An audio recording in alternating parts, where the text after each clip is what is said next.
तो दोस्तों हमें कई सारे कमेंट आते हैं अलग अलग मूवीज को और वेब सीरीज को एक्सप्लेन करने के। तो अब तक हम इस चैनल पर मूवीज को एक्सप्लेन करते आ रहे थे, पर आज हम इस चैनल पर एक वेब सीरीज के एपिसोड को एक्सप्लेन करेंगे। इस वेब सीरीज के टोटल 5 सीजन है और इन सीजन में कई सारे एपिसोड हैं। इन सभी एपिसोड की स्टोरी अलग है और सभी एपिसोड हमें एक अलग मैसेज और थ्रिल के साथ छोड़कर जाते हैं। तो दोस्तों वीडियो शुरू करने से पहले मैं आपसे कहना चाहता हूं कि यदि आपको यह वीडियो पसंद आए तो वीडियो को लाइक जरूर कीजिए और हमारे चैनल को सब्सक्राइब जरूर कीजिए। यदि आपको हमारा ये वीडियो पसंद आए तो यस टाइप कीजिए और यदि पसंद नहीं आए तो कमेंट सेक्शन में नो टाइप कीजिए। तो आज हम एक्सप्लेन करेंगे ब्लैक मिरर सीजन 2 के एपिसोड 4 की व्हाइट क्रिसमस। और अगर आपको ये वीडियो पसंद आएगा तो हम आगे भी इस वेब सीरीज के एपिसोड्स को कंटिन्यू करेंगे। तो एपिसोड की शुरुआत में हम एक पॉटर नाम के आदमी को देखते हैं जो कि एक कमरे में लेटा हुआ था। पॉटर उठता है और अपने कमरे से बाहर आता है तो बाहर पॉटर देखता है कि एक आदमी खाना पका रहा था और उस आदमी का नाम मैट था। पॉटर वहां रखा म्यूजिक सिस्टम बंद करता है और मैट पॉटर को देखकर बोलता है, क्या हुआ? ये मेरा फेवरेट था। आज क्रिसमस है यार और आज हम धूमधाम से क्रिसमस मनाएंगे। आज हम खाएंगे पिएंगे और गप्पे मारेंगे। पॉटर बोलता है, पर मुझे गप्पे मारना नहीं आता, हम लोग क्या बात करेंगे? मैट बोलता है, यार कुछ भी बताओ। चलो ये बताओ कि तुम यहाँ पर क्यों आए? यहाँ पर चारों तरफ बर्फ ही बर्फ है और कोई यहाँ पर नहीं आना चाहता। यहाँ पर कोई तभी आता है जब दुनिया ने उसके साथ कुछ बुरा किया हो या वो दुनिया के साथ कुछ बुरा करके आया हो। तो बताओ दुनिया ने तुम्हारे साथ क्या बुरा किया? पॉटर बोलता है, तुम्हारे साथ क्या बुरा हुआ जो तुम यहाँ पे हो? मैट बोलता है, चलो मैं तुम्हें बताता हूँ। मैं लोगों से बात करके पैसा कमाता था, मैं एक गुरु था। आगे मैट अपने बीते हुए कल के बारे में पॉटर को बताने लगता है। मैट यहाँ पर एक कमरे में था और मैट माइक्रोफोन के जरिए हैरी नाम के लड़के से बात कर रहा था। मैट हैरी की आंखों में लगे कैमरे के जरिए वो सब कुछ देख रहा था जो हैरी देख पा रहा था। तो दोस्तों ब्लैक मिरर वेब सीरीज में हमें कई सारी एडवांस टेक्नोलॉजी के उदाहरण मिलते हैं और उसमें से एक उदाहरण ये भी था, सभी की आंखों में जेड आइज नामक टेक्नोलॉजी का यूज किया गया था। और ये टेक्नोलॉजी क्या क्या करती है इसे हम आगे समझेंगे। मैट हैरी को बताता है कि उसे कौन से कपड़े पहनना है और उसे कैसे लोगों के सामने रिएक्ट करना है। आगे हैरी एक पार्टी में जाता है और यहाँ हैरी अपने लिए एक लड़की पसंद करता है। मैट हैरी को उस लड़की को इम्प्रेस करने के लिए उसी के पास खड़ी उसकी फ्रेंड से बात करने के लिए बोलता है। हैरी मैट के कहे अनुसार मैट की बात को मानकर वैसा ही करता है। हैरी ने जेनिफर नाम की लड़की को पसंद किया था और अब हैरी जेनिफर की फ्रेंड से बात कर रहा था। जेनिफर हैरी को देख रही थी। आगे जेनिफर वहां से चली जाती है और हैरी भी जिस लड़की से बात कर रहा था उससे बहाना बनाकर टॉयलेट में चला जाता है। हैरी टॉयलेट में जाता है और हम देखते हैं कि मैट के साथ साथ हैरी के कई सारे दोस्त भी हैरी को कैमरे के जरिए से देख और सुन पा रहे थे। तो दोस्तों यहाँ पर मैट और उसके दोस्त एक क्लब चलाते थे और इस क्लब के सभी मेंबर लड़कियों को इम्प्रेस करते थे और उनके साथ फिजिकल होते थे और मैट उन सभी को गाइड करता था। और जब कोई मेंबर किसी लड़की के साथ फिजिकल एक्टिविटी करता था या सेक्स करता था तो क्लब के सभी मेंबर उस एक्टिविटी को देखते थे और ये क्लब यही काम करता था। हैरी वापस टॉयलेट से बाहर निकलता है जेनिफर से बात करने और हैरी देखता है कि जेनिफर अकेले बैठी हुई थी। हैरी जाकर जेनिफर से बात करने लगता है। जेनिफर यहाँ पर अजीब तरह की बातें कर रही थी, जैसे मुझे पार्टी वार्टी पसंद नहीं है, मैं इन सब चीजों से पक चुकी हूँ। और मैट के कहने पर हैरी भी जेनिफर से ऐसा ही बोलता है। हैरी बोलता है, मुझे भी ये पार्टियां बिल्कुल पसंद नहीं है और मैं भी बिल्कुल तुम्हारी तरह हूँ, पर जब भी मुझे डर लगता है तो मैं अपने दिल की आवाज सुनता हूँ। आगे जेनिफर वॉशरूम चले जाती है और हैरी मैट से बात करने लगता है। हैरी मैट से बोलता है, मैं उससे अपने दिल की बात करना चाहता हूँ, पर मैं तुम्हारे कहे अनुसार बात कर रहा हूँ। तभी जेनिफर वहाँ पर आ गई थी और जेनिफर भी हैरी को किसी से बात करते हुए सुन रही थी। जेनिफर को लगता है कि हैरी अपने आप से ही बात करता है। जेनिफर हैरी के पास आती है और बोलती है, क्यों ना तुम मेरे घर चलो? मैट के कहने पर हैरी हाँ कह देता है और हैरी मैट के साथ उसके घर चले जाता है। आगे जेनिफर हैरी को बेडरूम में वेट करने के लिए बोलती है। हैरी बेडरूम में जाकर मैट से बोलता है, मैं ये सब नहीं कर पाऊंगा, मैं नहीं चाहता कि तुम सब लोग मुझे देखो। तभी वहाँ जेनिफर आ गई थी और जेनिफर हैरी के लिए ड्रिंक्स लेकर आई थी। जेनिफर हैरी को वो ड्रिंक पिलाने लगती है और उसे पीकर हैरी को खांसी चलने लगती है। जेनिफर बोलती है, अब वो खामोश हो जाएगा। हैरी पूछता है, कौन खामोश हो जाएगा? जेनिफर बोलती है, वो दिमाग का राक्षस जो हमें डराता है, आज हम लोग उसे खामोश कर देंगे। वो राक्षस मेरे दिमाग में चिल्लाता रहता है। आज रात में इसे पीकर हमेशा के लिए उसे सुलाने वाली थी, पर मुझे डर लग रहा था और अचानक तुम मुझे मिले और तुम्हारी बातों से मुझे हौसला मिला कि हमेशा दिल की सुनो और अब हम उस राक्षस को एक साथ खत्म करेंगे। मैट हैरी से बोलता है, हैरी जल्दी से जल्दी वहां से निकल जाओ। हैरी बोलता है, वो मेरे दोस्त है, वो असली है। जेनिफर बोलती है, हाँ वो असली लगते हैं क्योंकि वो दिमाग के राक्षस है। और ऐसा बोलकर जेनिफर भी वो ड्रिंक पी लेती है और हैरी को भी और ज्यादा ड्रिंक पिलाने लगती है। मैट और उसके सभी दोस्त ये सब देखकर घबरा गए थे और मैट अपने दोस्तों से बोलता है, जितना भी डाटा है सब कुछ डिलीट कर दो और अंडरग्राउंड हो जाओ। मैट अपनी हार्ड डिस्क और सारे इंस्ट्रूमेंट एक बकेट में डालकर कमरे की लाइट बंद कर देता है और मैट धीरे धीरे उस कमरे से बाहर जाने लगता है उस सारे डेटा को और इंस्ट्रूमेंट को ठिकाने लगाने। तभी अंधेरे में मैट के हाथ से वो बाल्टी छूट जाती है और मैट की वाइफ बाहर आ जाती है। मैट की वाइफ क्लेयर पूछती है, तुम यहाँ पर क्या कर रहे हो? मैट घबराया हुआ था और क्लेयर मैट पर चिल्लाती है और मैट क्लेयर को अपने क्लब के बारे में सब कुछ बताता है और जो उसके साथ हुआ था वो भी बताता है। क्लेयर मैट पर गुस्सा करती है और वो मैट को ब्लॉक कर देती है क्योंकि मैट अब क्रिमिनल बन चुका था। तो दोस्तों, जिस प्रकार से आप सोशल मीडिया पर किसी को ब्लॉक करते हैं तो ना तो वो आपकी पोस्ट देख पाता है और ना ही आपकी एक्टिविटी को फॉलो कर पाता है। और इसी प्रकार की टेक्नोलॉजी हमें इस वेब सीरीज में बताई गई है। सभी की आंखों में ZI नामक टेक्नोलॉजी प्लांट की गई है और जैसे ही कोई इंसान किसी इंसान को ब्लॉक करता है तो ब्लॉक करने वाला इंसान ना तो वो सामने वाले इंसान को देख पाता है और ना ही उसकी आवाज ठीक से सुन पाता है। बस उसको उसके सामने एक साया दिखाई देता है। तो मैट की वाइफ ने मैट को ब्लॉक कर दिया था। अब ना तो मैट अपनी वाइफ को देख पा रहा था और ना ही उसे कुछ बोलकर समझा पा रहा था और मैट की वाइफ भी मैट को देख सुन नहीं पा रही थी। मैट पॉटर को बोलता है, एक बार अगर ब्लॉक का बटन दबा दिया तो समझो सब कुछ खत्म। ना तो हम उसे देख सुन पाते हैं और ना ही वो हमें देख सुन पाती है। बस हमें वहां पर एक साया दिखाई देता है। कोई चाहे तो हमें कभी भी अनब्लॉक नहीं करे। यही टेक्नोलॉजी की भद्दी सच्चाई है। हम सबकी आंखों में ZI डली है। ये हमारे फायदे के लिए था, पर ऐसा कुछ होने पर हमारी जिंदगी बर्बाद समझो और हम इस ZI को निकाल भी नहीं सकते। फिर मेरी बीबी ने मुझे छोड़ दिया और उसे मेरी बेटी की कस्टडी मिल गई और अब मैं यहाँ पर फंस गया हूँ। आगे मैट पॉटर को बोलता है, अब शायद तुम्हें ठीक लग रहा होगा मुझसे बातें कर कर। मैं लोगों का चेहरा देखकर उनके दिमाग को पढ़ लेता हूँ। पॉटर बोलता है, पार्टी में लड़कियों से छिचोरी बात करने को दिमाग पढ़ना नहीं बोलते। मैट बोलता है, अरे वो तो बस टाइम पास था, मेरा काम इससे और भी अलग था। आगे मैट पॉटर को अपने काम के बारे में बताता है। आगे हम ग्रेटा नाम की लड़की को देखते हैं और ग्रेटा का हॉस्पिटल में किसी प्रकार का ऑपरेशन होने वाला था। डॉक्टर वहां पर आती है और वो ऑपरेशन की प्रक्रिया शुरू करती है। डॉक्टर ग्रेटा को बेहोश करती है और बोलती है, अब हम इसकी कुकीज निकाल सकते हैं। पर ग्रेटा बेहोश नहीं हुई थी और वो लगातार बोल रही थी, रुको, मुझे कुछ दिखाई नहीं दे रहा। नहीं रुको, अभी कुछ मत करो, मैं बेहोश नहीं हुई हूँ। डॉक्टर ग्रेटा के सर की स्किन से कुछ निकालकर उसे एक छोटे अंडे के आकार के गैजेट में बंद कर देते हैं और उस गैजेट के अंदर से ग्रेटा की ही आवाज आने लगी थी, मुझे मेरे शरीर में वापस डालो, तुम मेरे साथ क्या कर रहे हो? आगे मैट उस गैजेट से बात करता है। मैट बोलता है, क्या तुम मुझे सुन सकती हो? मैं तुम्ही से बात कर रहा हूँ, मैं अपने ईयरफोन से तुम्हें सुन सकता हूँ। उस गैजेट में से ग्रेटा की आवाज आती है, हेलो, मुझे बताओ क्या मैं मर गई हूँ? मैट बोलता है, नहीं नहीं, तुम बिल्कुल नहीं मरी हो, तुम मेरी ही तरह जिंदा हो, बस तुम एक कॉपी हो। उस गैजेट में से आवाज आती है, मैं किसकी कॉपी हूँ? मैट बोलता है, तुम खुद की ही कॉपी हो। उस गैजेट में से आवाज आती है, पर मैं तो मैं हूँ और मैं ही असली हूँ। मैट बोलता है, अच्छा तो तुम असली हो तो मेरे मुंह पे फूंक मारो। तुम नहीं मार सकती क्योंकि तुम्हारे पास अभी शरीर नहीं है और देखा जाए तो तुम बस एक कोड हो और उस कोड को हमने इस गैजेट में स्टोर किया है जिसे हम कुकी कहते हैं। दरअसल तुमने खुद अपने साथ ऐसा किया है और असली ग्रेटा ने हमें इसके लिए पैसे दिए हैं। देखो, हम लोग एक सर्विस देते हैं, हम लोग एक खाली कुकी लेते हैं और उसे सर्जरी के जरिए क्लाइंट के दिमाग में इम्प्लांट कर देते हैं। हफ्ते भर में वो कुकी दिमाग के काम करने का तरीका समझ जाती है और कुकी दिमाग की तरह ही काम करती है।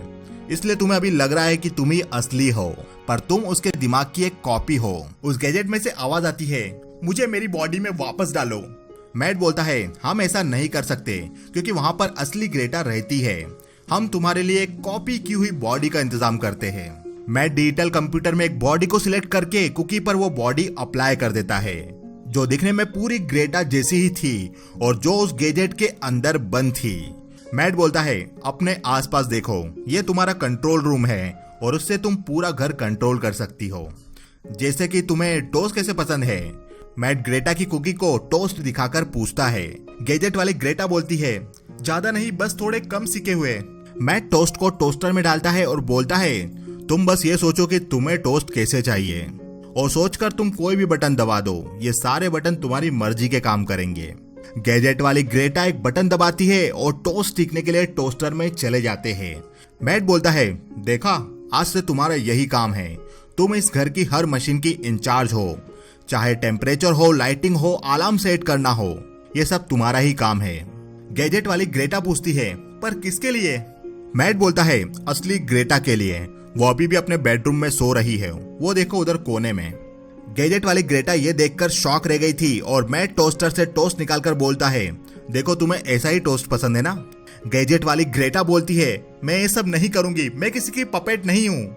मैट उस कुकीज वाले गैजेट के टाइम को 6 महीने बढ़ा देता है, यानी गैजेट वाली ग्रेटा 6 महीने जितना टाइम अकेले गैजेट में बिताने वाली थी। वो टाइम गैजेट में 6 महीने जितना लंबा था, पर गैजेट के बाहर वो कुछ ही मिनटों का था। कुछ ही देर में गैजेट का 6 महीने जितना टाइम बीत जाता है और गैजेट वाली ग्रेटा बोलती है, तुम जो कहोगे मैं करूंगी, मुझे कुछ करने के लिए दो, मैं यूं खाली नहीं बैठना चाहती। मैट बोलता है, ठीक है, तो अब तुम समझ गई हो। और तभी मैट के पीछे से असली ग्रेटा आती है और वो मैट से पूछती है, क्या प्रोग्राम इंस्टॉल हो गया? मैट बोलता है, प्रोग्राम इंस्टॉल हो गया और अब ये काम के लिए तैयार है। मूवी के अगले सीन में हम देखते हैं कि गैजेट वाली ग्रेटा घर में सब कुछ कंट्रोल कर रही थी। वो असली ग्रेटा के उठने के समय पर लाइट ऑन करती है, धीमा म्यूजिक चलाती है, मशीन द्वारा जूस रेडी करती है और नाश्ता भी रेडी करती है। और गैजेट वाली ग्रेटा असली ग्रेटा को पूरे दिन का शेड्यूल भी बताती है और ये सब वैसा ही होता है जैसा असली ग्रेटा का दिमाग चाहता है। तो दोस्तों, अब यहाँ पे हम थोड़ा समझ लेते हैं। तो यहाँ पे हमें बताया गया है कि ग्रेटा के दिमाग के पास पहले एक कुकी को इम्प्लांट किया जाता है। वो कुकी ग्रेटा के दिमाग की पसंद और नापसंद सारी चीजों को रिकॉर्ड कर लेती है और फिर वो कुकी दिमाग की तरह ही काम करने लगती है, जो अब एक गैजेट के अंदर बंद थी और वो कुकी पूरे घर को कंट्रोल कर रही थी। ये सब वैसा ही होता है जैसा ग्रेटा अपने लिए चाहती थी, क्योंकि उसी के दिमाग की कॉपी ये सब कर रही थी। उस कुकी को पता था कि ग्रेटा को कौन सा जूस पसंद है, उस कुकी को पता था कि ग्रेटा को कौन सा म्यूजिक पसंद है और वो कुकी ग्रेटा के लिए सारे फैसले ले रही थी। आगे पॉटर मैट से बोलता है, ये तो एक तरह की गुलामी हो गई। मैट बोलता है, तुम मशीन के लिए इमोशनल हो रहे हो दोस्त। पॉटर बोलता है, पर वो खुद को इंसान समझती थी, ये दरिंदगी है। मैट बोलता है, दरिंदगी इंसान या जानवर के साथ हो सकती है, मशीनों के साथ नहीं। मैट बोलता है, तुम एक अच्छे इंसान हो और तुम्हारे हाथों कुछ बुरा हुआ है, हम सबके साथ ऐसा होता है। क्या यह बात तुम्हारी फैमिली से जुड़ी है? बताकर दिल हल्का कर लो। पॉटर बोलता है, मैं अपनी वाइफ से बहुत प्यार करता था, पर उसके डैड मुझसे नफरत करते थे। आगे हम बेथ और पॉटर को देखते हैं, जो कि क्रिसमस पर बेथ के पिता के वहां आए थे। पॉटर और बेथ कहीं जा रहे थे, तभी बेथ के पिता आकर बेथ से बोलते हैं, घर जल्दी आना। मूवी के अगले सीन में बेथ और पॉटर टीम और गीता को अपने घर पर डिनर के लिए बुलाते हैं। बेथ टीम और गीता के साथ ऑफिस में काम करती थी और टीम और गीता दोनों शादीशुदा थे, पर उनकी बातों को सुनकर लग रहा था कि टीम गीता से ज्यादा प्यार नहीं करता। डिनर खत्म होता है और टीम और गीता वहां से चले जाते हैं और पॉटर सब प्लेट किचन में ले आकर रख रहा था, वो सफाई कर रहा था। बेथ पॉटर से बोलती है, मैं सोने जा रही हूँ और पॉटर बेथ से बोलता है, हाँ ठीक है, तुम चले जाओ, मैं सब ठीक कर दूंगा। बेथ सोने चली गई थी और पॉटर सारा कचरा डस्टबिन में डाल रहा था, तभी उसके हाथ से कचरे की पॉलीथीन फट जाती है और पॉटर को कचरे में से प्रेगनेंसी किट मिलती है और उसका यूज किया जा चुका था। उसे देखकर पॉटर को पता चलता है कि इसे किसी ने यूज करा है, जो अब प्रेग्नेंट है। पॉटर बेथ से जाकर पूछता है, बेथ ये तुम्हारा है, ये प्रेग्नेंट दिखा रहा है। बेथ बोलती है, हाँ। ये सुनकर पॉटर खुश होता है और बोलता है, तुमने मुझे बताया क्यों नहीं, ये तो खुशी की बात है। बेथ बोलती है, मुझे ये बच्चा अभी नहीं चाहिए, मैं अभी तैयार नहीं हूँ। पॉटर बेथ को समझाने की कोशिश करता है, पर बेथ चिढ़कर पॉटर को ब्लॉक कर देती है। अब पॉटर बेथ को देख और सुन नहीं पा रहा था और बेथ भी पॉटर को देख और सुन नहीं पा रही थी। पॉटर चिल्लाकर उस रूम से चला जाता है। अगले दिन सुबह होती है और बेथ सुबह सुबह कहीं जा रही थी। पॉटर बेथ को रोकता है पर बेथ वहां से चली गई थी। पॉटर मैट को बताता है, उस दिन के बाद से मैं उससे 1 हफ्ते तक नहीं मिला और ब्लॉक होने की वजह से मैं उसे मैसेज भी नहीं कर पा रहा था। आगे पॉटर बेथ के बारे में पता करने उसके ऑफिस जाता है और टिम और गीता से उसके बारे में पूछता है, पर गीता बेथ को बताती है कि वो यहाँ से चली गई है, उसने रिजाइन कर लिया है। ये सुनकर पॉटर वहाँ से चला जाता है। एक दिन पॉटर को बेथ दिखाई देती है और पॉटर देखकर समझ गया था कि वो प्रेग्नेंट थी। पॉटर बेथ को समझाने के लिए उसके पास जाता है, पर पॉटर को पुलिस पकड़कर ले जाती है और पुलिस पॉटर को इस शर्त पर छोड़ती है कि आज के बाद वो बेथ के करीब नहीं जाएगा। बेथ के करीब जाते ही पुलिस को सिग्नल पहुंच जाएगा और पुलिस पॉटर को पकड़कर ले जाएगी। पॉटर अपनी पत्नी के पिता के घर एक के बाद एक कई सारे लेटर भी भेजता है, पर उसे उसका कोई जवाब नहीं मिलता। आगे पॉटर बेथ को देखने क्रिसमस पर बेथ के पिता के वहां जाता है, क्योंकि उसे पता था कि हर साल क्रिसमस पर बेथ वहां पर जाती थी। पॉटर दूर खड़ा होकर बेथ के पिता के घर पर नजर रखता है। तभी वहां पर बेथ आती है, पर बेथ के साथ उसका बच्चा भी था और पॉटर उस बच्चे को भी नहीं देख पा रहा था, क्योंकि माँ के ब्लॉक करने पर बच्चे भी खुद ब खुद ब्लॉक हो जाते थे। पॉटर दूर से ही अपनी पत्नी और उस बच्चे को देख रहा था। उसके बाद पॉटर हर साल क्रिसमस पर बेथ के पिता के वहां जाया करता था और वो दूर से ही खड़ा होकर बेथ को और बच्चे को देखा करता था। बच्चा बड़ा हो गया था और तब पॉटर को पता चलता है कि उसका बच्चा एक लड़की थी। आगे पॉटर एक दिन न्यूज देख रहा था, तब पॉटर को न्यूज के द्वारा पता चलता है कि एक दुर्घटना में कई सारे यात्री मारे गए थे और जिसमें से एक बेथ भी थी और बेथ की मौत के साथ ही उसका ब्लॉक भी टूट गया था। पॉटर बेथ की मौत से दुखी था, पर साथ ही साथ वो खुश भी था, क्योंकि ब्लॉक टूटने के कारण शायद अब वो अपनी बेटी को देख पाएगा। आगे पॉटर अपनी बच्ची के लिए एक स्नो ग्लोब लेकर बेथ के पिता के वहां पर जाता है और इस बार पॉटर अपनी बेटी को देख पा रहा था, क्योंकि बेथ की मौत के बाद ब्लॉक टूट चुका था। पॉटर अपनी बेटी के पास जाता है और पॉटर अपनी बेटी का चेहरा देखता है और चेहरा देखकर पॉटर चौंक जाता है, क्योंकि उस बच्ची का चेहरा चाइनीज बच्चों जैसा मिलता था और पॉटर समझ चुका था कि ये उसकी बेटी नहीं है। वो बच्ची घर में जाती है और पॉटर भी उसके पीछे घर में जाता है। पॉटर अब समझ चुका था कि ये उसकी बच्ची नहीं है, ये बेथ के साथ ही काम करने वाले टिम की बच्ची है, क्योंकि वो भी चाइनीज था। पॉटर को कुछ समझ नहीं आ रहा था, क्योंकि इतने सालों से वो जिस बच्ची को अपना समझकर दूर से देखने आ रहा था वो उसकी बच्ची नहीं थी। पॉटर बेथ के पिता से अपनी बच्ची के बारे में पूछता है। बेथ के पिता पॉटर से बोलते हैं, ये बेथ की बच्ची है, ये तुम्हारी बच्ची नहीं है, और तुम जो चिट्ठियां लिखते थे वो मैंने बेथ तक कभी नहीं पहुंचने दी, और यहाँ तुम्हारी कोई बेटी नहीं है। ये सुनकर पॉटर अपने साथ लाए गिफ्ट को बेथ के पिता के सर पर दे मारता है। बेथ के पिता अब चोट लगने के कारण मर चुके थे और उसी समय कमरे की घड़ी बजने लगती है। पॉटर की नजर उस घड़ी पर पड़ती है और पॉटर अपने बारे में बताते हुए मैट से पूछता है, ये तो वही घड़ी है जो वहां पर थी। मैट बोलता है, उसके बाद क्या हुआ? पॉटर बोलता है, मैं वहां से डरकर चला गया और मैं अपनी कार में बैठकर एक नजदीकी कस्बे में चला गया और सड़कों पर रहने लगा, शराब पीने लगा, और कुछ महीनों बाद पुलिस ने आकर मुझे पकड़ लिया। वो मुझसे पूछताछ कर रहे थे, पर मैंने उन्हें कुछ नहीं बताया। पॉटर बोलता है, ये कौन सी जगह है और हम यहाँ पर क्यों हैं? मैट बोलता है, बताओ पुलिस ने तुम्हें क्या बताया? पॉटर बोलता है, उस दिन वो घर में ही थी, क्रिसमस था और वो घर में छुपी हुई थी। अगले दिन वो अपने नाना को अपने हाथ से बना हुआ तोहफा देकर घर से बाहर निकल गई थी। अब दोस्तों, घर के बाहर बर्फ गिर रही थी और घर के आसपास दूर दूर तक कोई भी मदद करने वाला नहीं था, यानी वो बच्ची बर्फ में मर गई थी। उस बच्ची के बारे में सोचते हुए रोते हुए पॉटर बोलता है, ईश्वर मुझे माफ कर दो। मैट बोलता है, तो क्या तुम्हें गुनाह कबूल है? और मैट पॉटर के सामने वही गिफ्ट रखता है जो उस बच्ची के लिए क्रिसमस पर लेके गया था, जिससे पॉटर ने बेथ के पिता को मारा था। पॉटर रोते हुए बोलता है, कबूल है, हाँ मेरी ही गलती थी जिसके कारण वो बच्ची मारी गई। मैट बोलता है, मुझे पता था मैं इससे उगलवा लूंगा, चलो अब मैं बाहर आ रहा हूँ, माफ करना जो।